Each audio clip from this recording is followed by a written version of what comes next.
C'est un mec qui rentre dans une animalerie et il dit bonjour monsieur, est-ce que j'aimerais avoir un chien de garde, un molosse, vraiment un chien qui fait peur. Il dit il n'y a pas de souci monsieur, regardez j'ai ce petit caniche à vous proposer.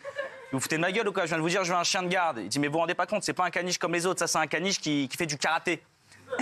D'ailleurs c'est son prénom et ça s'appelle karaté et pour l'activer vous dites 2 fois karaté et il fracasse tout ce qui bouge. Tiens voyez pour voir. Karaté, porte. Il fracasse ta porte. Tu vois c'est impressionnant, je peux essayer. Karaté, table. Il fracasse la table. Il dit, monsieur, c'est parfait, j'achète ce petit chien. Il rentre chez lui, chez ses potes, le soir. Et ses potes, il lui dit, alors, tu l'as acheté, ce chien? Il dit, voilà, le petit caniche. Ça, il dit, c'est quoi ce chien? Il dit, vous êtes malade ou quoi? Ça, c'est un chien qui fait du karaté. Et là, un pote, il dit, ouais, karaté mes couilles, ouais.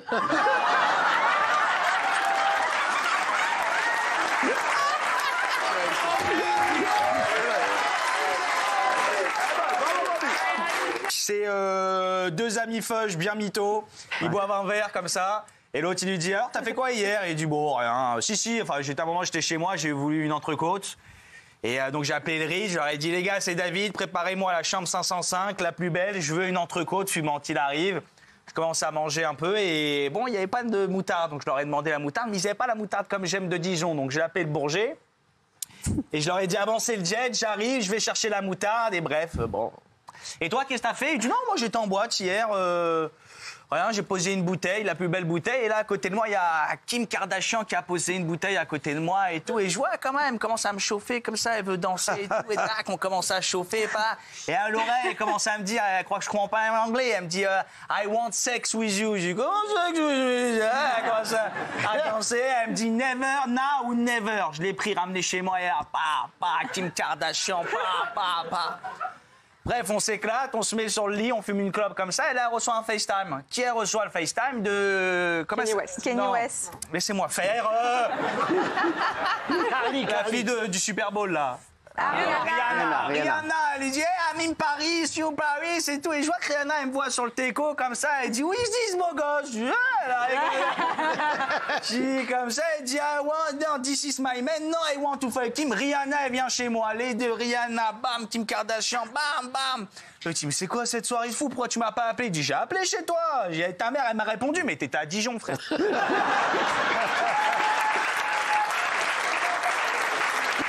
Cyril, Samuel, oui. c'est 2 juifs qui ont un petit litige financier, pour changer. David et Moshe, donc ils vont aller voir le grand rabbin pour régler le problème. David, il parle au rabbin, il dit, voilà, monsieur le rabbin, on a un problème avec Moshe. Voilà, on veut savoir, est-ce que pour vous, la couleur noire, est-ce que c'est considéré dans la Torah, est-ce que c'est considéré comme une couleur? Il dit, mes enfants, moi, quand on me pose une question, je dois aller me retirer dans mon bureau, je vais étudier et je vous donnerai la réponse, quoi. Il va dans son bureau, il étudie, il revient, il dit, bon, j'ai trouvé la réponse, oui, d'après nos Rahamim, oui, d'après les enseignements qu'on a eus, la couleur noire, c'est à proprement parler une couleur. D'accord. Et le blanc maintenant, le blanc, est-ce que le blanc, c'est une couleur? Il dit, oui, bon, pareil, je vais aller étudier 2 minutes. Il étudie le Talmud, la Mishnah et tout, il revient et il dit, bon, mes enfants, voilà, pareil, j'ai la réponse, c'est que d'après Kadosh Baruch qui nous dit que, oui, le blanc, c'est une couleur comme le noir, les deux sont des couleurs. Et David, il se retourne vers Moshe et dit, tu vois que je t'ai vendu une télé en couleur.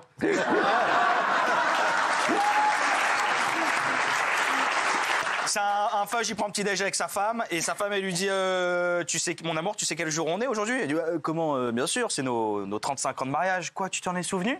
Je dis, mon amour, bien sûr 35 ans, je m'en souviens. Alors mon cœur, je peux te poser une question, pourquoi en 35 ans de mariage, tu m'as jamais rien acheté? Il dit pourquoi, t'as quelque chose à vendre? Ces 3 mecs, ils meurent, ils arrivent devant l'Éternel. Le premier, il arrive devant et l'Éternel lui dit bon, bah si on fait le point sur ta vie, voilà, bravo, t'as eu une belle femme, des beaux enfants, t'as donné l'argent aux pauvres. T'as même rendu visite aux malades, mais putain, t'as eu une maîtresse pendant 15 ans. 15 ans! Tiens, prends cette trottinette et vas-y, casse-toi là. Le deuxième, il arrive et il dit, toi, c'est pareil, sublime, une belle femme, tes beaux enfants, tu les as élevés dans la spiritualité. J'ai entendu tes prières jusqu'ici, tu m'as prié avec dévotion, bravo. Mais putain, t'as eu 15 maîtresses. Tiens, prends cette trottinette et tu te casses là. Le dernier, il arrive et dit, toi, par contre, parfait. Des beaux enfants... tu les as élevés dans la spiritualité, t'as donné de l'argent aux pauvres, t'as rendu visite aux malades et tu n'as jamais trompé ta femme une seule fois. Tiens, prends cette Ferrari et va te balader dans les contrées du paradis. Il prend la Ferrari, il se balade. À un moment, il se met sur le côté, il s'arrête et il pleure. Là, il y a deux mecs en trottinette, ils se mettent à côté de lui. Il dit, mais pourquoi tu pleures? Il dit, non, mais parce que j'ai vu ma femme passer en trottinette.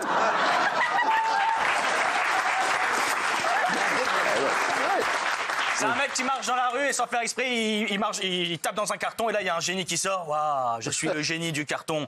Jeune homme, tu as le droit.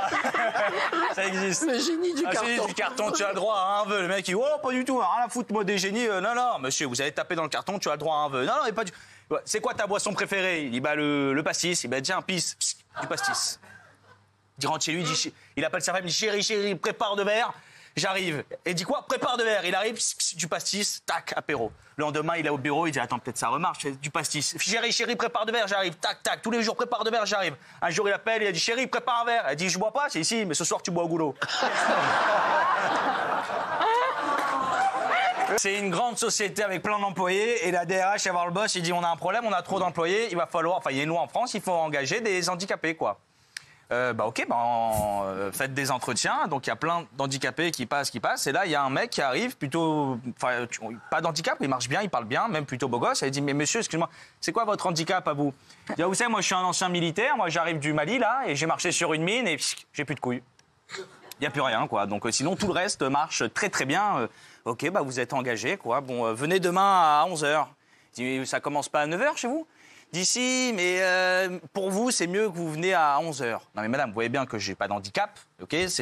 Si les autres, ils commencent à 9h, je viens à 9h. Non, 9h, 11h, 9h, 11h. Un moment, il lui dit, mais pourquoi vous voulez pas que je vienne à 9h? Elle dit, parce que dans cette boîte, de 9h à 11h, on a l'habitude de se gratter un peu les couilles.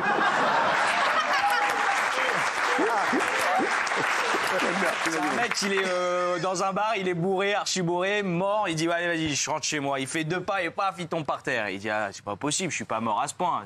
Je vais ramper au moins jusqu'à dehors, je vais prendre l'air frais, peut-être ça va me relancer.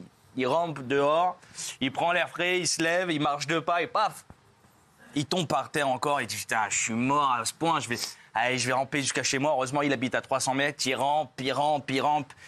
Il prend sa serrure, il tourne, il ouvre la porte, il me fait 2 mètres et paf, il tombe encore. Il dit, mais qu'est-ce que j'ai bu? C'est pas possible. Il rampe, il monte les escaliers jusqu'à son lit, il se met dans son lit, il s'endort d'épuisement, de fatigue. Il a rampé 300 mètres, comme ça, il dort.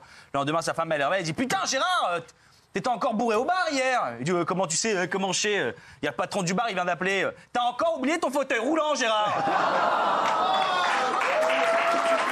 C'est un mec qui rentre dans un bar, il est déjà bourré, et il dit, bonjour monsieur, je prends un whisky avant que ça commence. Il dit quoi? Il dit, je prends un whisky avant que ça commence. Je dis, ok, il sert un whisky comme ça. Je prends un 2e whisky avant que ça commence. Il dit quoi? Il sert un 2e whisky, 3 whisky, 10 whisky avant, il redit, je prends un 15e whisky avant que ça commence. Je dis, monsieur, attends, je comprends pas. Vous dites un whisky, je comprends, mais qu'est-ce que vous dites à la fin? Il dit, non, mais c'est juste, resservez-moi un 15e whisky avant que ça commence. Il dit, non, mais arrêtez avec vos conneries là. Et puis il faut payer, vous avez payé comment vos 15 whisky? Il dit, ça y est, ça commence. On vous embrasse, monsieur Bigard. Il faut savoir... Ça va 8 000, 2 000 euros, 5 000 euros. Vous vous rendez pas compte, messieurs, dames, c'est une vache qui a été inséminée artificiellement. C'est-à-dire que lorsqu'elle va mettre bas, elle ne va pas mettre bas un seul veau, mais 5 veaux. C'est 5 pour le prix d'un. 10 000 euros, 12 000 euros. Le pote, il dit, frère, je la vends plus, la vache. Je dis, pourquoi? Il me dit, frère, si elle a toutes ces options, je la garde, moi.